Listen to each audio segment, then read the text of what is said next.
Presiden. Tentu saja masih sesuai dengan subtema malam hari ini, pendidikan, kesehatan, ketenagakerjaan, kebudayaan, teknologi informasi, kesejahteraan sosial, dan inklusi. Tapi Andro, sebelum kita lanjutkan, saya ingin memberikan apresiasi yang luar biasa, terutama untuk audiens kita malam hari ini yang sangat tertib malam hari ini. Terima kasih banyak Bapak Ibu para pendukung dari 01, 02, dan juga 03. Terima kasih banyak atas kerjasamanya semua hadirin sekalian. Oke. Kita juga akan melanjutkan sesi tanya jawab dan sekali lagi mengingatkan Capres untuk menghindari ataupun kalau menggunakan terminologi dan singkatan dielaborasi terlebih dahulu ya. Kami kembali mengundang para calon presiden untuk menuju ke podium.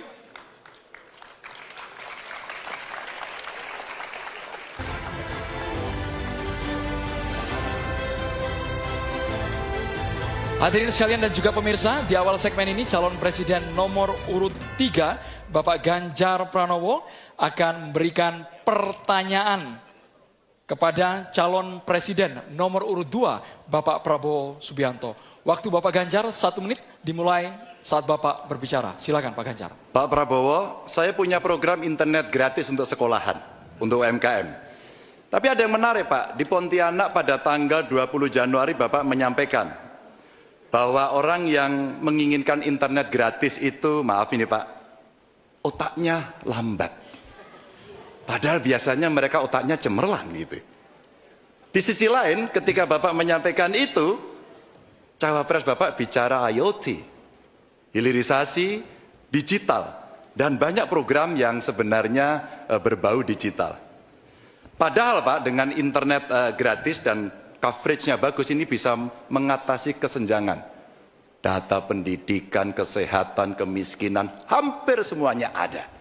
Nah, ini dari BPS juga sudah menyampaikan Pak bahwa kondisi ketimpangan digital ini sangat tinggi di tempat kita. Pertanyaan saya kepada Pak Prabowo, setuju tidak Bapak untuk memperbaiki ketimpangan digital ini dan bagaimana caranya? Waktunya habis Bapak. Kami persilakan. Sebentar Bapak, kami persilakan kepada calon presiden nomor urut 2 Bapak Prabowo Subianto untuk jawab pertanyaan dari Bapak Ganjar Pranowo. Durasinya 2 menit. Dimulai saat Bapak berbicara. Tidak lengkap yang Bapak dengar ucapan saya. Yang saya katakan adalah yang mana yang lebih penting, internet gratis atau makan gratis untuk orang yang sedang susah, untuk orang miskin, untuk orang kalangan bawah. Itu yang saya maksud. Kalau internet gratis, ya saya setuju. Tapi jangan internet gratis lebih dipentingkan daripada makan gratis. Makan ini mutlak untuk rakyat kita. Mereka harus makan, anak-anak harus makan, orang miskin harus makan. Itu maksud saya.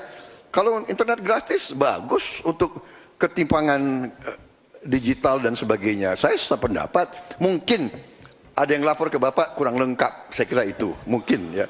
Tapi saya tidak bermaksud bahwa internet gratis itu tidak penting, tidak. Kalau dibandingkan dengan makan gratis bagi saya strategik mengatasi banyak masalah. Saya kira itu jawaban saya. Terima kasih. Masih ada waktu Bapak? Saya kira saya sudah jawab. Baik. Ya. Selanjutnya kami persilakan.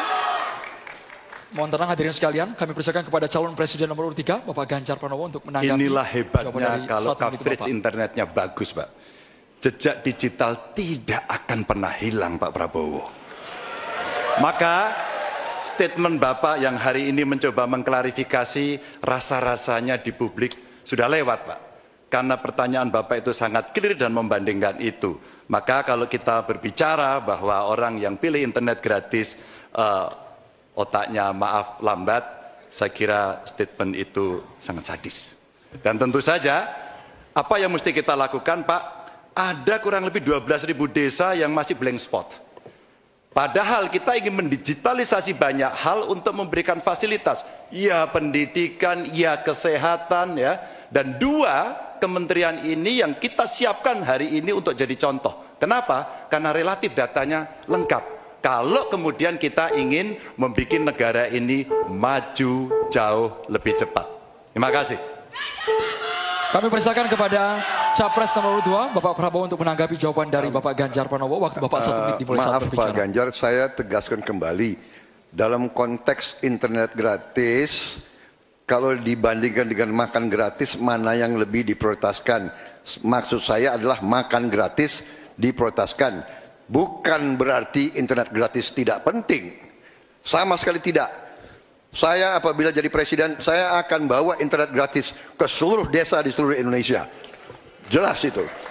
Tapi makan gratis untuk anak-anak Indonesia dan ibu-ibu hamil itu strategik, itu utama bagi saya. Terima kasih. Masih ada waktu Bapak, ingin dimanfaatkan? Cukup? Cukup. Ya, selanjutnya kita akan beralih ke Capres nomor urut 1, Pak Anies Baswedan yang akan bertanya ke Capres nomor urut 3, Pak Ganjar Pranowo. Silakan Pak Anies, pertanyaannya dimulai 1 menit dari Anda berbicara.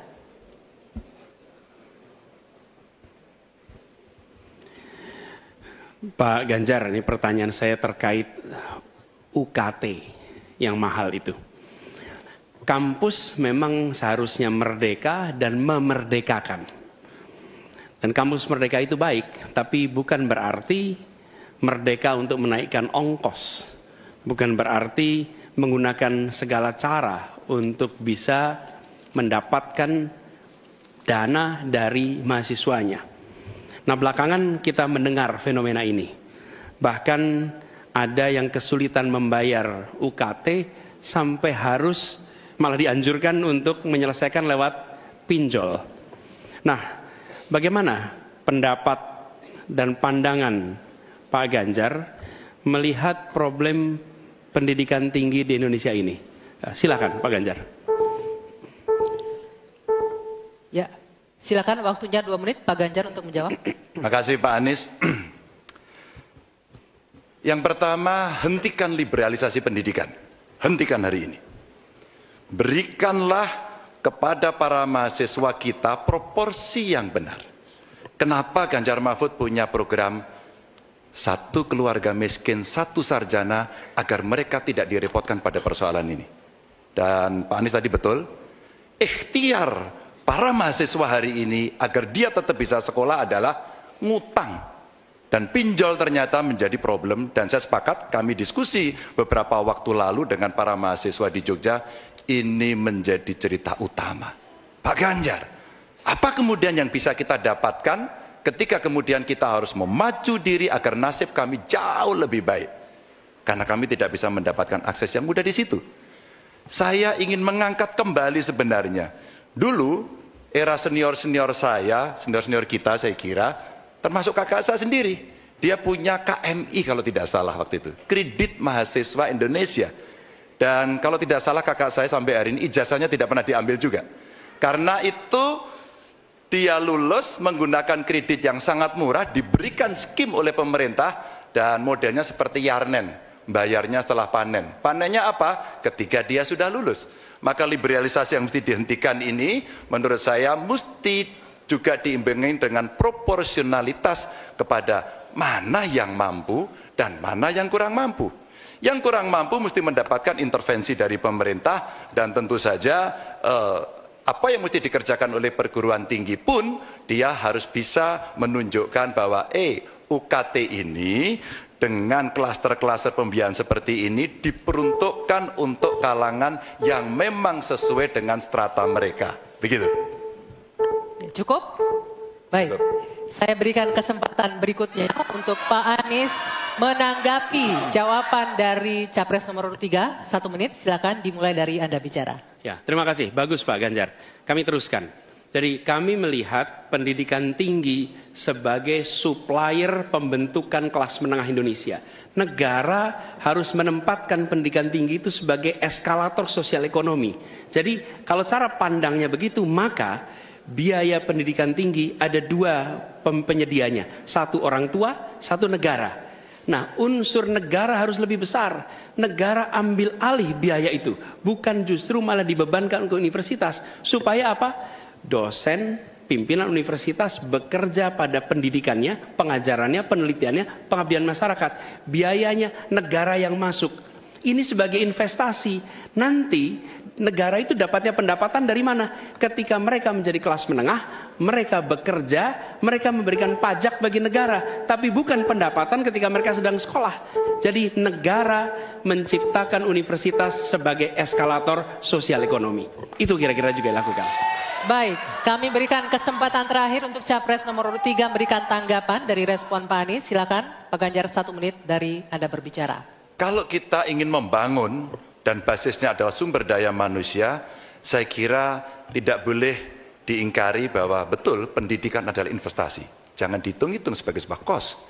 Maka kalau kemudian saya mau berbagi pengalaman di Jawa Tengah, kenapa saya cari keluarga miskin agar anaknya bisa sekolah langsung kerja. Kami mulai dari SMK karena alhamdulillah kami mampu untuk mengcover itu.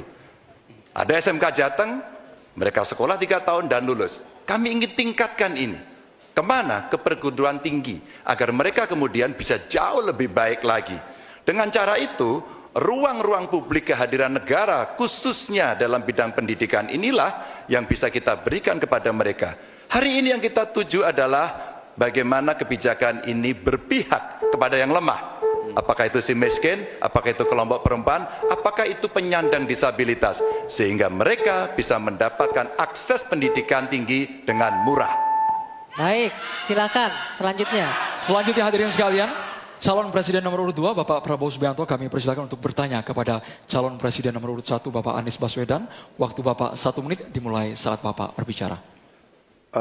Pak Anies, kita mengerti tadi bahwa angka kematian atau usia hidup Indonesia termasuk cukup memprihatinkan, dan ini masalahnya adalah karena kekurangan dokter. Apakah Bapak setuju dengan gagasan saya untuk secara besar-besaran mengirim 10.000 anak-anak kita ke luar negeri dengan beasiswa penuh untuk belajar kedokteran dan sains, teknologi dan engineering mathematics sebagai langkah darurat untuk mengatasi kesulitan ini dalam waktu yang sesingkat-singkatnya. Terima kasih. Masih ada waktu Bapak? Cukup? Silakan Bapak Anies Baswedan untuk langsung menjawab pertanyaan dari Bapak Prabowo Subianto. Waktu Bapak 2 menit untuk menjawab, silakan. Iya. Prinsip untuk meningkatkan kompetensi kami setuju Pak. Karena kompetensi yang meningkat bagaimanapun juga akan bermanfaat. Nah, isunya adalah kita harus melihat apa yang menjadi urgen hari ini. Dan di situ harus berbicara dengan siapa? Berbicara dengan stakeholder. Negara punya kewenangan, tapi sekali lagi pengetahuan dan situasi di lapangan kita harus berbicara dengan stakeholder. Siapa itu? Asosiasi profesi, kemudian Kementerian Kesehatan, dinas di daerah, kemudian para aktivis, para pengamat, para pakar. Kumpulkan datanya, lihat apa yang menjadi kebutuhan.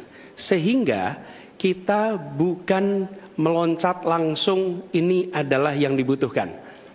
Kenapa? Karena seringkali yang kita anggap sebagai kebutuhan belum tentu di lapangan itu menjadi kebutuhan. Tapi prinsip pengembangan kompetensinya setuju Pak.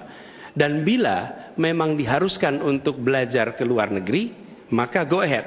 Tapi bila dibalik, profesor yang dibawa ke sini, institusinya dibawa ke sini juga tidak masalah. Karena dengan begitu proses belajar itu akan terjadi. Jadi kami melihat pengembangan kompetensi itu baik. Jangan tapinya memastikan sesuai dengan data yang ada supaya apa yang kita investasikan bisa menjawab kebutuhan. Jadi ada unsur pentingnya, ada unsur urgensinya. Kita kerjakan mana? Yang dapat dua-duanya, yang urgen dan yang penting, supaya hasilnya bisa langsung kita manfaatkan untuk Indonesia. Begitu jawabannya kira-kira Bapak. Masih ada waktu Bapak? Cukup? Ingin dimanfaatkan? Kami persilakan kepada Bapak Prabowo untuk langsung menanggapi jawaban dari Bapak Anies Baswedan. Waktu Bapak 1 menit. Baik, saya kira Pak Anies, saya kira masalahnya adalah datanya sudah cukup jelas bahwa kita kekurangan 140.000 dokter. Sebagai contoh, di Atambua ada satu rumah sakit yang seharusnya ada 16 dokter, dokternya hanya 1 orang. Jadi dia kewalahan. Dia harus melayani 3 kabupaten. Jadi bagaimanapun pemerintah saya kira harus ambil tindakan-tindakan yang cukup darurat. Dan untuk itu menurut kami ya, kita harus ambil langkah-langkah berani, mengirim sebanyak mungkin. Tapi saya setuju juga mengundang profesor-profesor untuk mengajar di kita. Jadi saya usulkan bahwa dari 92 fakultas kedokteran kita tingkatkan menjadi 300 fakultas kedokteran. Jadi saya kira usul Pak Anies baik juga mengundang profesor Waktunya ke Indonesia. Bapak. Terima kasih. Terima kasih, waktunya habis. Kami persilakan Bapak Anies Baswedan untuk menanggapi jawaban dari Bapak Prabowo. Waktu Tentu. Bapak 1 menit. Baik, terima kasih. Jadi, tapi ini juga Pak Prabowo yang saya hormati, kita banyak memberikan perhatian pada aspek kuratifnya. Itu memang betul, harus dikerjakan. Tapi jangan lupa aspek preventifnya. Dan ketika bicara aspek kuratif ada 2. Satu adalah soft infrastructure, tadi tenaga medisnya. Yang kedua hard infrastructure-nya. Apa itu? Misalnya nih, 15 dari 38 provinsi belum memiliki rumah sakit kelas A. Ini harus dibangun. Kemudian 171 kecamatan di 8 provinsi ini belum memiliki puskesmas. Jadi kita harus memikirkan dua-duanya, Pak. Soft infrastructure, manusianya, hard infrastructure, dan jangan lupa itu semua adalah efek dari pola hidup yang tidak, salah satunya efek pola hidup yang tidak sehat. Tidak sehat, karena itulah promotif preventif itu penting. Sehingga kita tidak hanya mengobati tapi juga mencegah. Demikian. Baik, Ya. terima kasih Bapak. Baik, berakhir sudah sesi tanya jawab antar calon presiden. Kita masih akan lanjut.